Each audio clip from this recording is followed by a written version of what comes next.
Je vais vous parler de Lucie qui a passé 2 jours, 1 nuit à faire sa présentation, à préparer son exposé et qui, lorsqu'elle fait son exposé, vous vous endormez. Vous ne vous souvenez pas à la fin de l'exposé de ce qu'elle a dit, vous ne savez pas ce qu'elle a montré. Moi, ce que je vous propose ici, c'est quelques conseils, un petit peu en vrac, sûrement donner du punch à vos visuels pour que se souviennent de l'exposé que vous avez mis tant de temps et tant de cœur à préparer. Allez, c'est parti.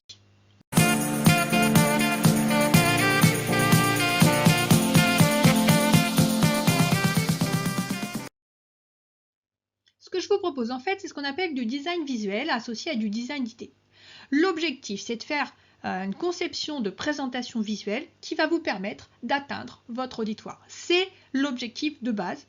Comment concevoir, comment penser les idées, comment penser le visuel pour que ma présentation orale ait le plus d'impact possible, pour que les idées que j'ai envie de faire passer, eh bien, elles passent.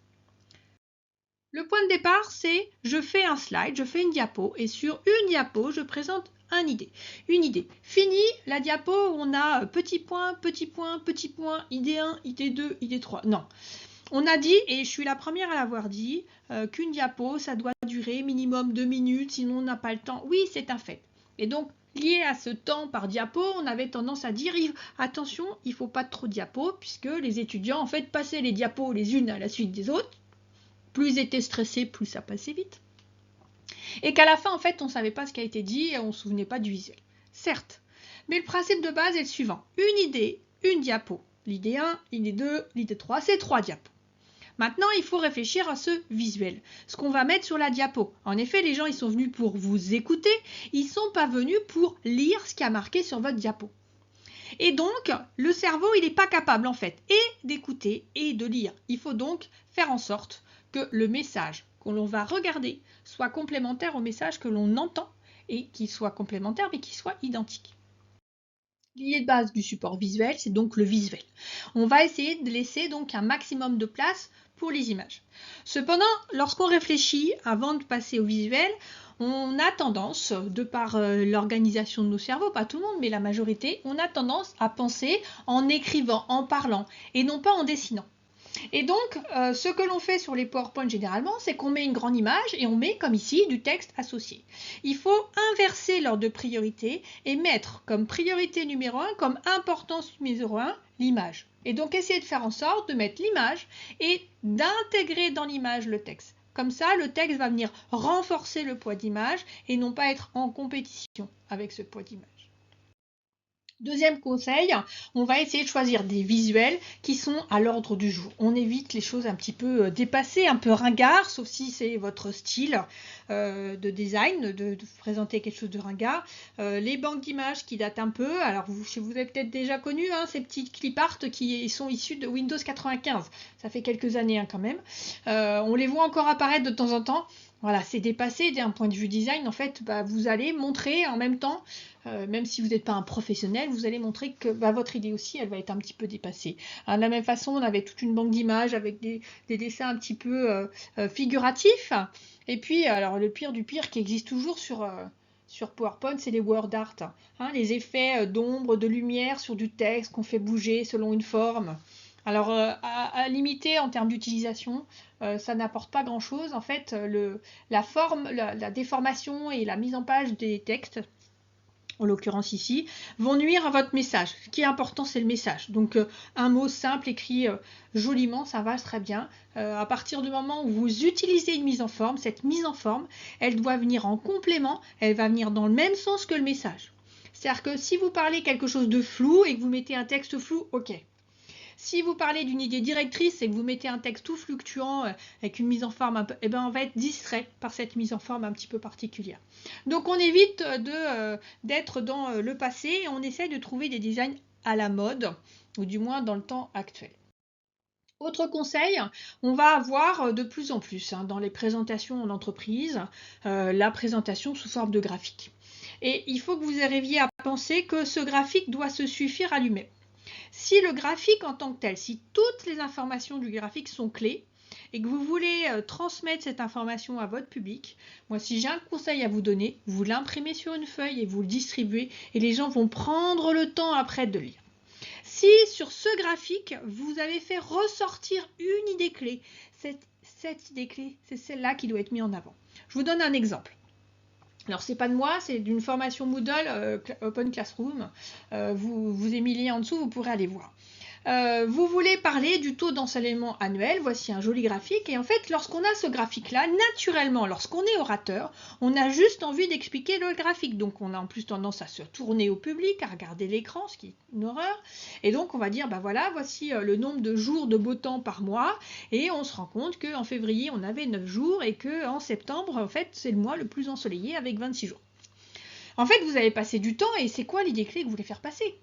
L'idée clé, c'est le moins, le plus, on parle d'ensoleillement.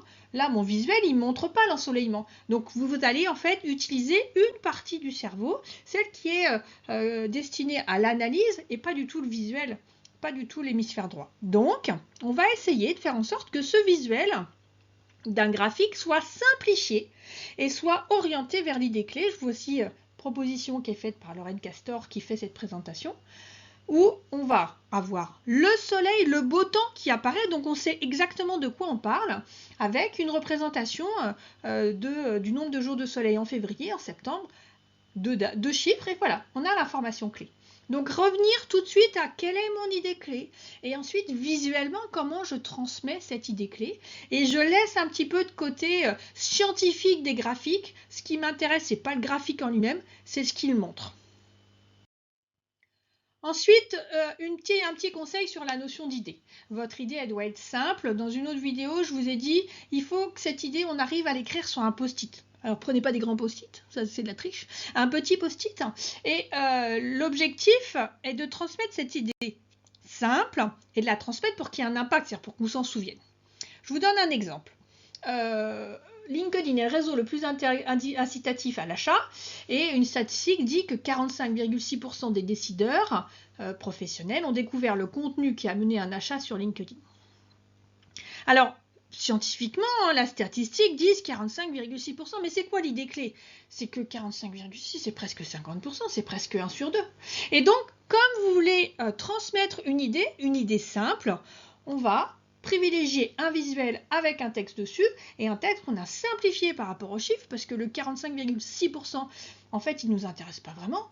Presque un achat sur 2 entre professionnels trouve son origine sur LinkedIn. Voilà, donc on a une idée simple et on la transmet le plus simplement possible, la plus édulcorée, pour que la majorité du public retienne cette idée clé. Enfin, un petit conseil, une petite touche d'humour de temps en temps permet de rajouter un peu de légèreté, de changer de rythme, et en fait va faciliter l'auditoire à rester concentré sur une idée clé. Alors qui dit humour dit pas je fais une blague en plein milieu qui n'a rien à voir. Je vais rajouter des touches d'humour, des fois des petits animaux sympathiques, un peu mignons, qui font que tout le monde change de posture, va éprouver un petit peu de sentiment, et le fait d'éprouver du sentiment, toujours hémisphère droit, hémisphère gauche, fait qu'on va mieux mémoriser. Je vous donne un exemple sur la même idée, traitée complètement différemment, une plus, pour moi, impactante que l'autre, je vous le dirai après. Donc, première façon de dire, les étudiants ont du mal à se motiver en distanciel, avec un petit chien qui va démotiver tout le monde et qui va déconcentrer tout le monde. Voilà. Et une deuxième image où les étudiants ont du mal à se motiver en distanciel. Et là, j'ai même pas besoin de commenter. Et donc, l'idée, en fait, c'est plutôt d'aller au-delà et d'aller vers donc la deuxième proposition, où vous avez un visuel qui, sur un ton humoristique, a exactement le même message que celui que vous voulez faire passer, et vous n'avez pas besoin de commenter en fait. Limite, vous n'avez pas besoin de dire quoi que ce soit, tout le monde va comprendre. Donc ça, c'est voilà, ça va être des moyens comme ça de rajouter un petit peu punch à vos visuels pour qu'on s'en souvienne. Alors, on va pas se souvenir de la blague, on va se souvenir de l'idée qu'il y a derrière la blague, et c'est ça qui nous intéresse, faire en sorte que le temps que vous passez à préparer ce visuel, il soit plus efficace et qu'on se souvienne des idées que vous voulez faire passer. Alors vous n'allez pas apprendre le design d'idées ou le design visuel comme ça en juste une petite diapo de 5 minutes, 10 minutes, mais ce qui va être important, si ça vous intéresse, c'est de s'inspirer aussi des designers et des modes de design. Je vous donne un exemple ici, 2021, Burger King remet à l'ordre du jour, on va dire, son logo d'il y a quelques années, son logo vintage. Mais si vous regardez graphiquement, en fait, on est tout à fait dans la ligne actuelle de graphisme avec ce qu'on appelle le flat design. Une couleur tout plat, tout simple, et une présentation assez simple du burger. Et puis une autre tendance à droite là du design où on va jouer on va faire graphiquement des jeux de textures, et ces jeux de textures vont montrer un produit, une émotion, un mot pour inspirer un petit peu et pour que le cerveau en fait soit un petit peu on va dire déboussolé, et donc on se souvienne. L'idée c'est ça, c'est je fais un visuel qui fait qu'on va se souvenir de l'idée qui est derrière. Voilà, je vais m'arrêter là. Je vous mets en lien dans la vidéo quelques références dont je me suis inspirée et qui peuvent vous inspirer sur la notion de design et de design d'idées, design graphique. N'hésitez pas à aller les regarder, puis j'espère que vous avez comme ça quelques idées pour améliorer vos présentations visuelles, faire en sorte que... J'espère que ces 10 minutes de vidéo vont donner des idées pour améliorer vos prochains exposés, pour avoir des visuels qui font qu'on se souviendra de vos exposés. Maintenant, vous n'avez plus qu'à vous exercer. Et puis, j'espère que vous avez aimé cette vidéo. N'hésitez pas à vous abonner si vous voulez recevoir les prochaines. Et puis, à bientôt. Au revoir.